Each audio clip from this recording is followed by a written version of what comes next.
You get into late game situations and close games, and there's nobody on the planet, at least nobody in the NFC, that you want with the ball in his hands more than Jaden Daniels.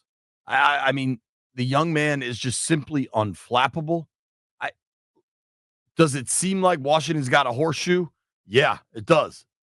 I mean, they doinked in the game winner to go to the divisional round. Like, that doesn't just happen. But, dude, there's also something, too. You hear Dan Quinn, Terry McLaurin, Jaden Daniels, Bobby Wagner with a huge fumble recovery. You hear these guys talk about winning time moments, making plays in big spots. That stuff doesn't happen on accident. One, you have to put yourself in position to make plays. You have to put yourself in position to be in games late, to be there when it matters. And that's what Washington has done over and over and over again. There is relentlessness is a word that kind of gets celebrated. People are like, "Oh man, that's relentless." Like that these guys play relentless. The way they approach a season, relentless. And that kind of gets celebrated. But there's another word that I think is fairly similar that people don't celebrate, and it's ruthlessness. Like, if you're ruthless, that's generally considered a negative, like a pejorative, right? This football team is ruthless in their pursuit of victories.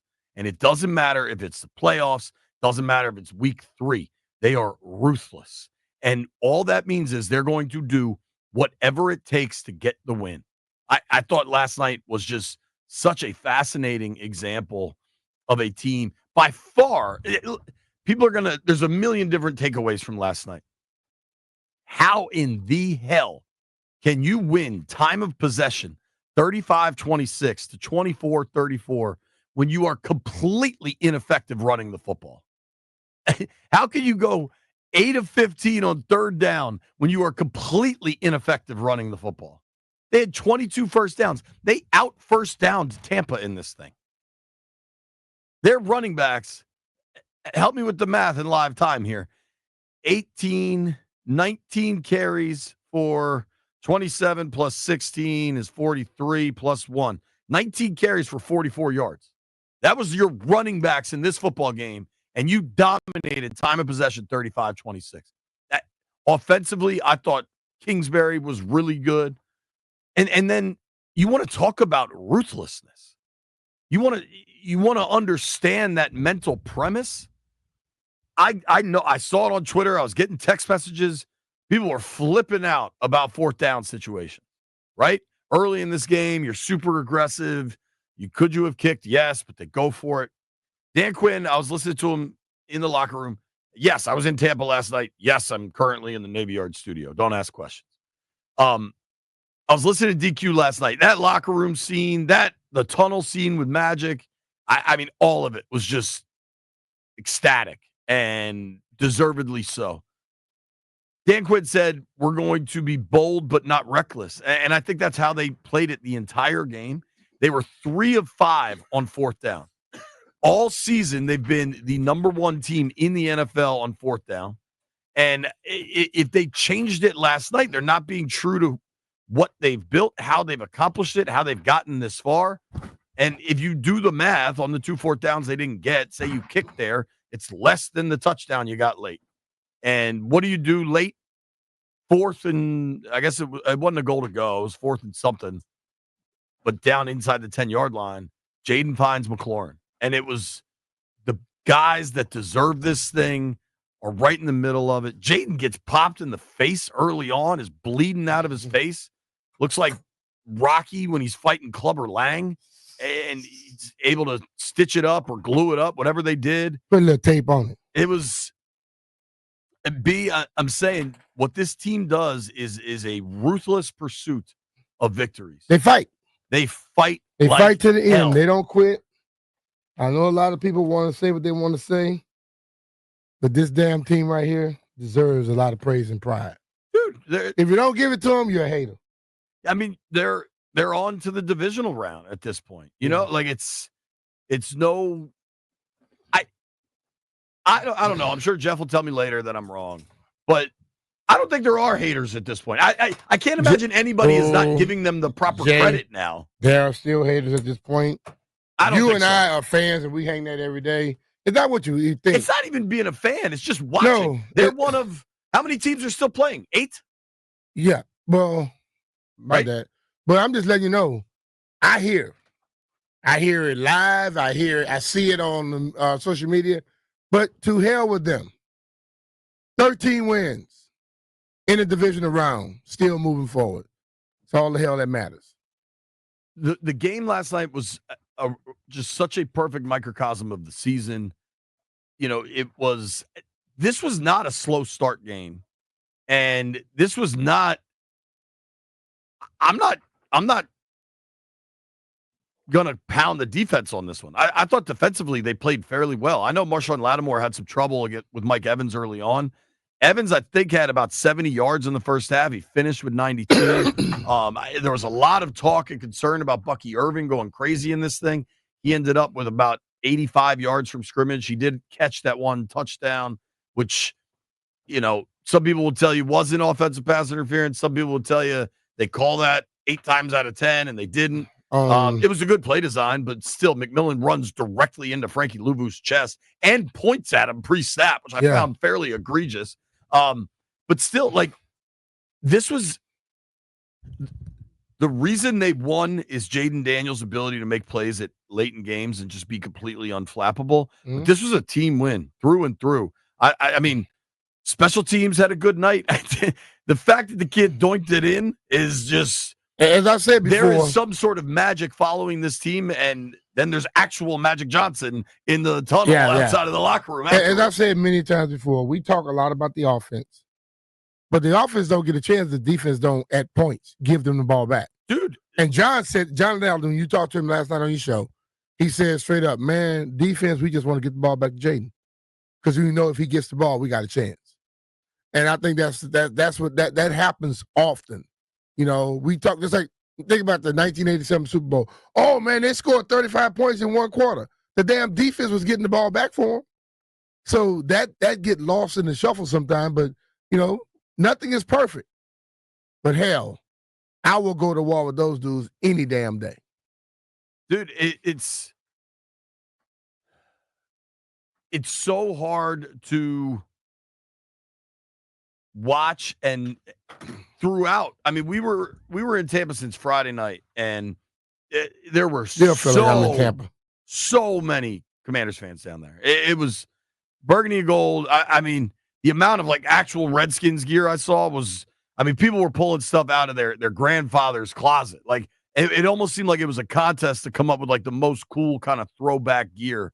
And it was such an impressive vibe. And every time people would ask me what I thought of the game, I was like, man, you can't count these guys out. And ultimately, if it's close late, Jaden's got the ball in his hands, they got a chance. And then you see it last night, and it unfolds exactly that way. And we're going to open the phone lines up. We're going to just take phone calls all day. Brian, I was saying this. Jaden is so impressive, dude. He finishes the game 24-35, 270, 2 touchdowns, ran for another 36 on the ground. He had like 32 at halftime. Tampa made a good adjustment to kind of slow his legs down in the second half. They're able to win time of possession 35-26 to 24-34, and they couldn't run the ball. Their backs, I think we just added it up, I think had 19 carries for 44 yards. To be 8 of 15 on third down when you're unable to run the ball is just phenomenal play. I think the thing about the running the ball is this. We have developed our mindset that, oh, you got to have 100, 200 yards a game. Sometimes you got to just constantly have the threat of the run.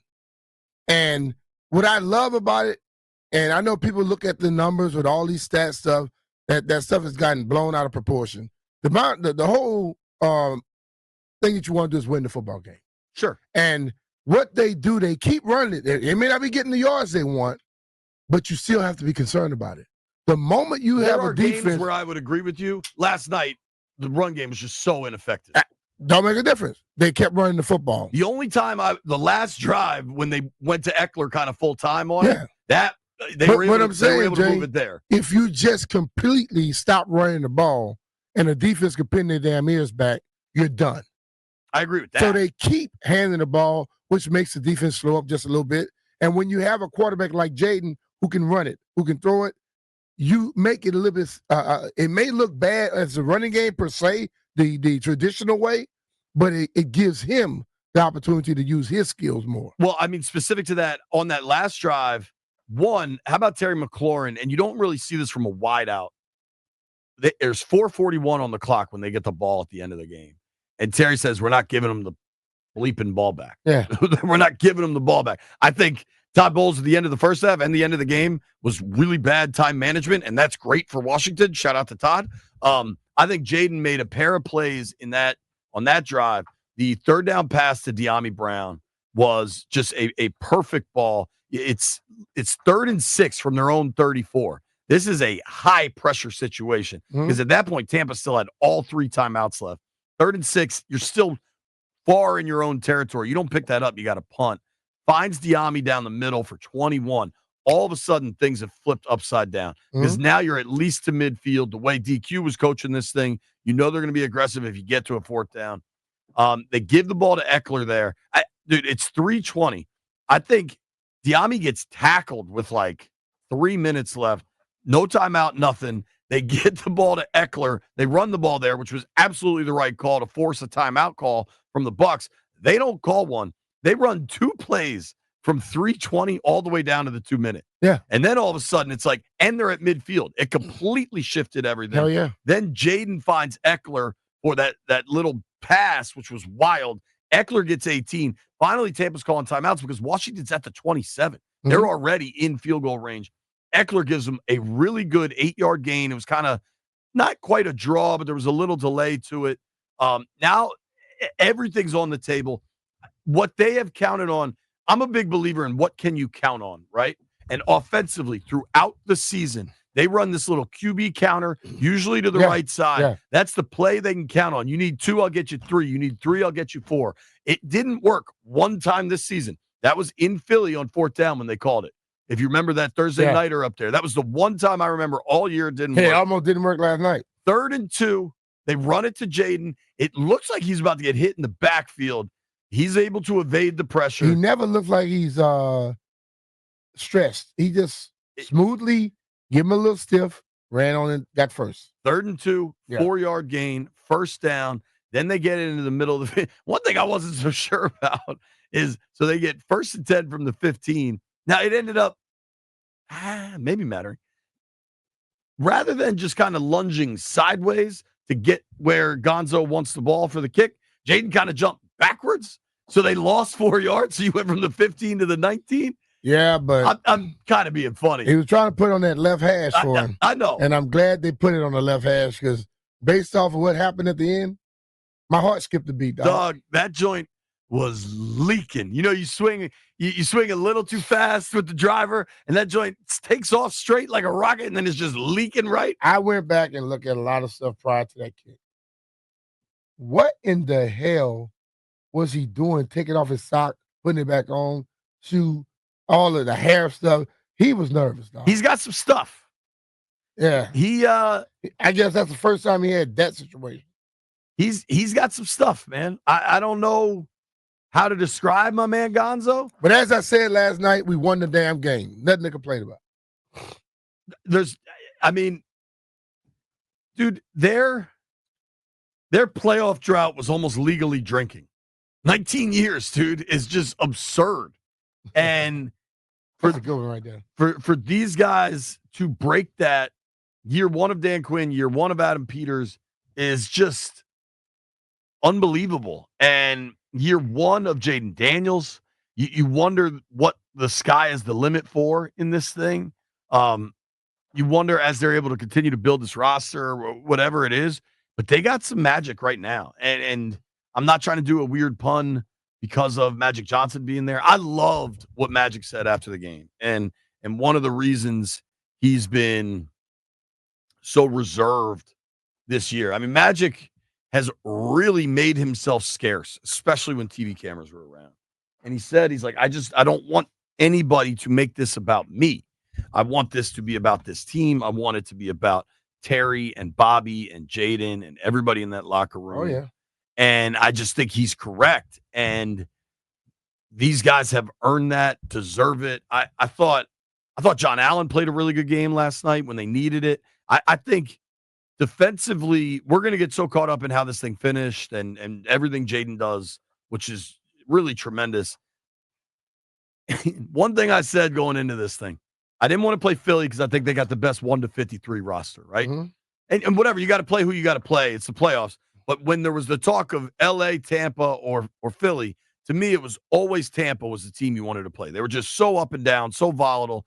I thought Philly's 1-53 was the best. I thought L.A.'s got the best coach. This game plan last night from Cliff and the Commanders, I can't stress enough how incredibly smart it is for them to hold time of possession so significantly. You know, Baker was pretty dialed in. He had to fumble, but just as a passer, he didn't miss much. You know, you don't miss when you don't have pressure. You know how many times he threw the ball? Yeah, like 16, 15 times. 18 times. Yeah. 15 of 18. Yeah. Dog, like in an ideal world, that's double. Like if you're Tampa and the way Evans was cooking dudes, you'd want that to be 26 of 30. And they just limited possession so much. Bucky Irving averaged 4.5 a pop on the ground. He got the ball 17 times. But you know what happened to them? They got in a situation where they had a team that was having those long, sustained drives. That 9-minute drive, 17 plays, touchdown at the end. I've said it to you many a times. You do that consistently, there's not an offensive coordinator in this damn league that sticks to a game plan. They're going to always come out now and they're going to start trying something else. So you had them. That drive started from their own 8. Yes. They went 9 minutes, and when you get a touchdown at the end of drives like that, you got to try and come back and do something. And then all of a sudden they realize we can't run and gun with these dudes. You know, they had that kind of drag it out type performance. But Washington can put points on you quickly if they want. Dude, and the slow starts have been so problematic for quite some time for Washington. They give up the field goal early, but Tampa was moving that ball. It looked like that was going to be a touchdown drive. They're able to kind of stop them when they get to, I think, about the 30. They forced punts on the next 2 possessions. Mm-hmm. Tampa had some inopportune penalties and stuff, but defensively, you got to give them some credit, man. When they took the 10-3 lead in the second quarter, that was a 3 and out. And defensively, I thought they were good in this thing. I thought game plan wise was really smart. I think there's just so much to appreciate about this team. And we're going to talk about Detroit all week. Detroit's obviously a beast. That's you got a lot to worry about going to Detroit. You got a lot to think about. They got a lot of weapons. That place is going to be an absolute zoo. But that's a good problem to have because you're in the divisional round of the playoffs. Yeah. And you know what everybody in Detroit's saying? Let's be real. You know what Detroit Talk Radio is saying today? Damn, this kid Jaden Daniels. Yeah. I don't want to be in a close game against him late. Hey, man. Detroit didn't go undefeated, did they? Nah. Case closed. Nobody did. Yeah. Yo, you know who Detroit lost to? Tampa. You know who just beat Tampa? Washington. There you go.